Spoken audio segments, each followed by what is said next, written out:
Attention, le contenu de cette vidéo peut heurter la sensibilité des plus jeunes. Vous êtes prévenus. N'ayez pas peur de laisser un pouce bleu, d'activer les notifications et de vous abonner si ce n'est pas déjà fait. L'horrible vérité sur la face cachée de la Lune. Les horreurs que la NASA ne veut pas révéler. Je m'appelle Jim McGraw. J'ai été le pilote du module de commande, ou plus communément le PMC, d'Apollo 19. Contrairement à la croyance populaire, il y a eu au moins 2 autres missions lunaires qui ont été tenues secrètes. J'ai volé vers la Lune en juin 1973 sous le commandement du commandant Thomas Caird. Notre ami Steve Willis était le pilote du module lunaire. L'objectif de notre vol était d'être les premiers à atterrir sur la face cachée de la Lune. Vous voyez, selon certaines rumeurs, le ministère de la Défense avait reçu des informations selon lesquelles les Russes allaient atterrir dans le cratère Fermi.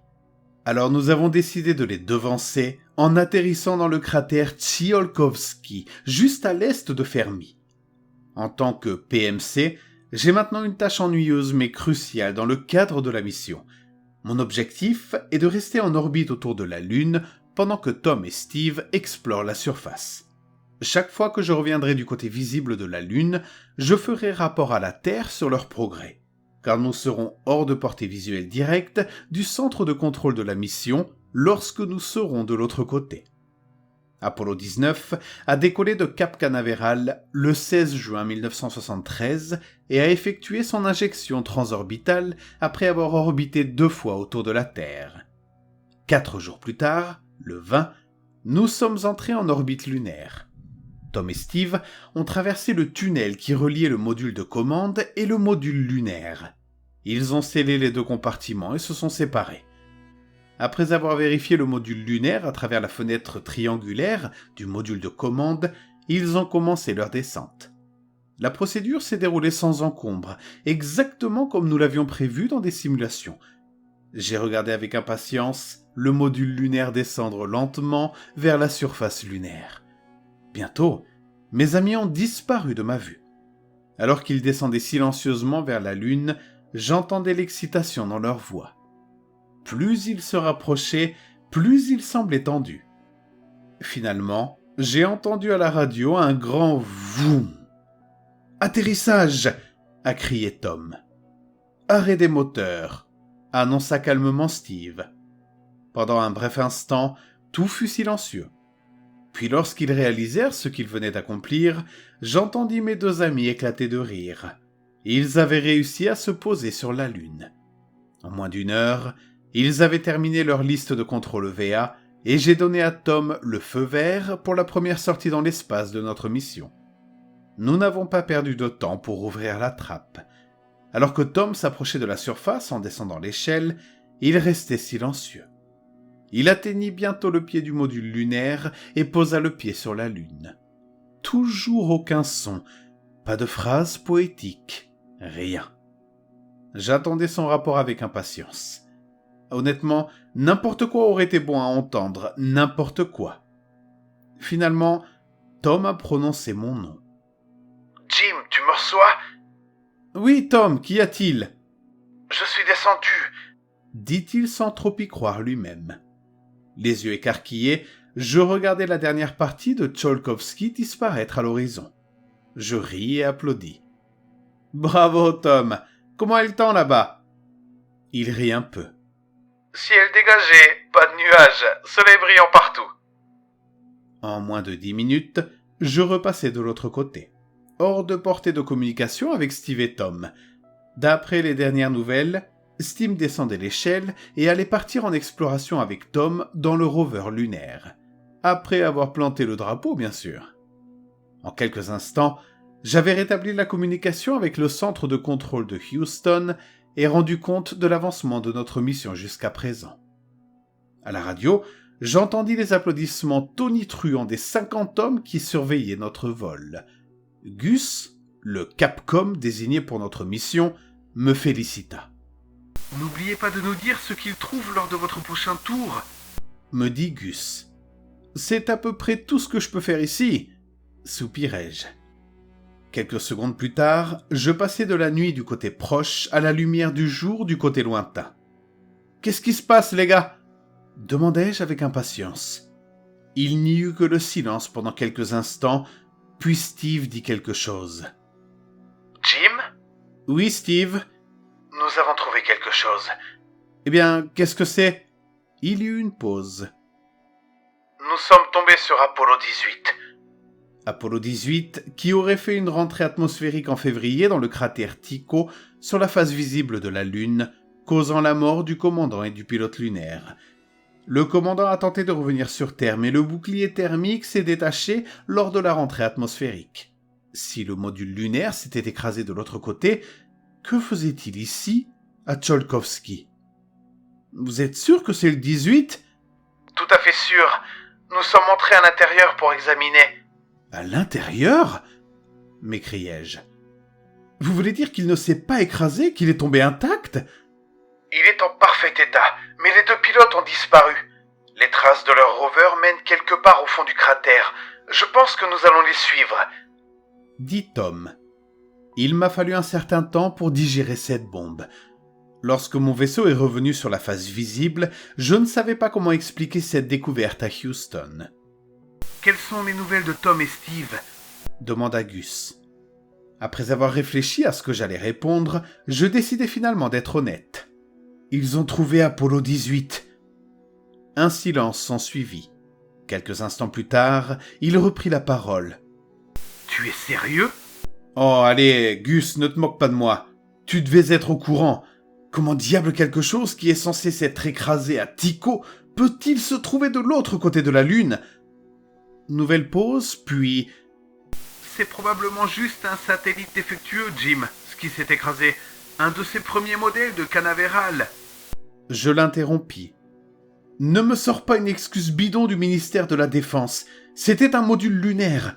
Tu sais aussi bien que moi qu'ils sont très différents de n'importe quel type de satellite. Maintenant parle ! J'ai exigé avec colère. La coupure radio allait avoir lieu dans quelques secondes. Juste avant que je perde la communication, Gus marmonna. Je ne sais pas quoi te dire, Jim.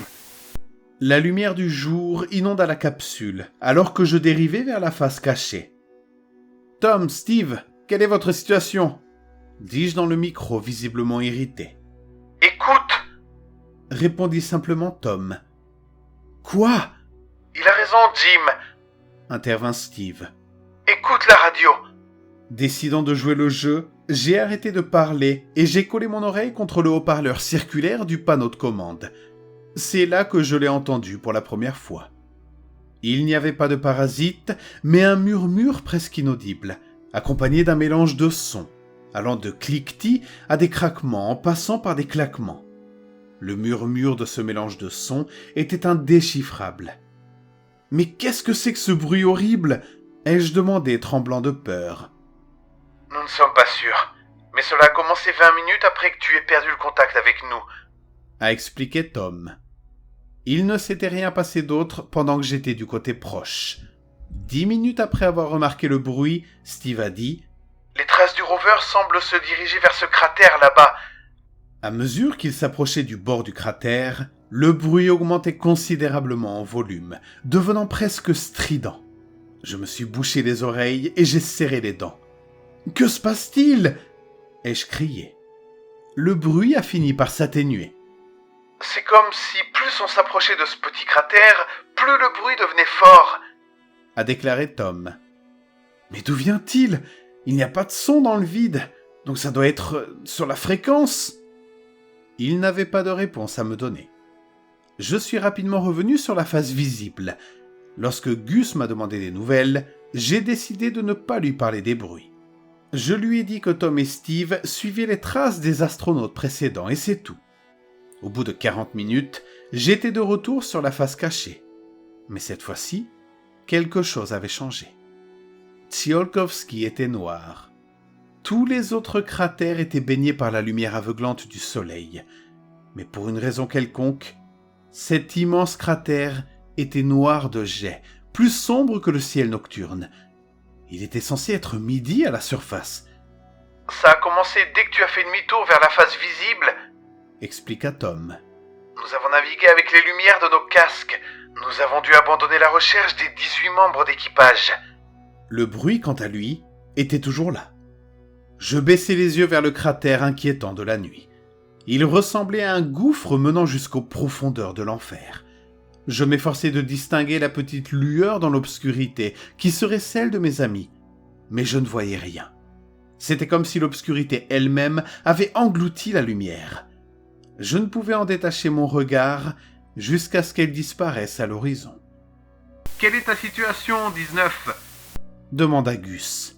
« Tsiolkovski est plongé dans l'obscurité », répondis-je d'un ton neutre. « Pourquoi ?» Le silence révélateur revint, puis l'excuse bidon de Gus. « C'est peut-être un phénomène lumineux, un peu comme les pôles de la Terre qui connaissent 6 mois de nuit. » J'éteignis la radio. Peu de temps après, j'étais de retour de l'autre côté. Dès que je suis entré dans le champ de communication avec l'équipe au sol, j'ai entendu des halètements sourds, comme si quelqu'un courait frénétiquement. Il y avait clairement quelque chose qui n'allait pas. « Tom! Steve! Qu'est-ce qui se passe ?» ai-je crié dans le micro. « Tom est mort !» a crié Steve entre deux halètements. « Ils l'ont eu !» « Ils » ai-je crié, terrifié. « Qui sont-ils ?» Des choses, des êtres, haut de 2,50 m au moins. Ils sont plus noirs que la nuit qui m'enveloppe. Ces choses surgissent de la poussière, elles ont renversé le rover et ont attrapé Tom. Comment ça, sorti de la poussière? Elles sortent du sol pour nous tuer. Je me dirige vers le module lunaire 18. Je suis à 400 mètres, je vais peut-être y arriver. Ce que tu dis n'a aucun sens. À ce moment-là, je pleurais, confus et effrayé. Mais qu'est-ce qui se passe, bon sang? Avant que Steve ait eu le temps de répondre, il s'est mis à crier. Je l'ai entendu hurler, supplier, implorer ceux qui le retenaient de le laisser partir. J'ai entendu cette chose déchirer son costume en lambeaux. Alors que l'oxygène s'échappait, j'ai pu distinguer une sorte de craquement écœurant, ainsi que le bruit de chair déchirée. La dernière chose que j'ai entendue de Steve a été son dernier sanglot convulsif, suivi d'un bruit sec. Puis tout s'est arrêté. J'ai soudainement entendu un bruit étrange, plus fort que jamais, retentir dans la radio. Je l'ai immédiatement éteinte, mais le bruit a continué. Je me suis bouché les oreilles jusqu'à ce que je sois de retour du côté proche, où il a cessé. En rallumant la radio, j'ai crié à Gus « Ils sont morts! Tom et Steve sont morts! Steve a dit que des choses étaient sorties de la poussière pour les tuer. Qu'est-ce que c'était ?» Cette fois, Gus a répondu. Tout ce qu'il a dit, c'est « Ça recommence. » Après cela, il n'y a eu plus que des parasites. Le centre de contrôle de la mission a coupé le contact avec moi. C'est alors que j'ai compris qu'ils allaient me laisser mourir en orbite. C'est probablement ce qui est arrivé au pilote du module de commande de la mission 18. Soit ça, soit ils lui ont donné de mauvaises coordonnées de rentrée, le condamnant à brûler dans l'atmosphère. Il ne voulait pas que l'on apprenne ce qui se passait sur la Lune. Eh bien, moi, j'ai décidé d'essayer. Lorsque je me suis retourné vers l'autre côté, le bruit était redevenu un murmure discret.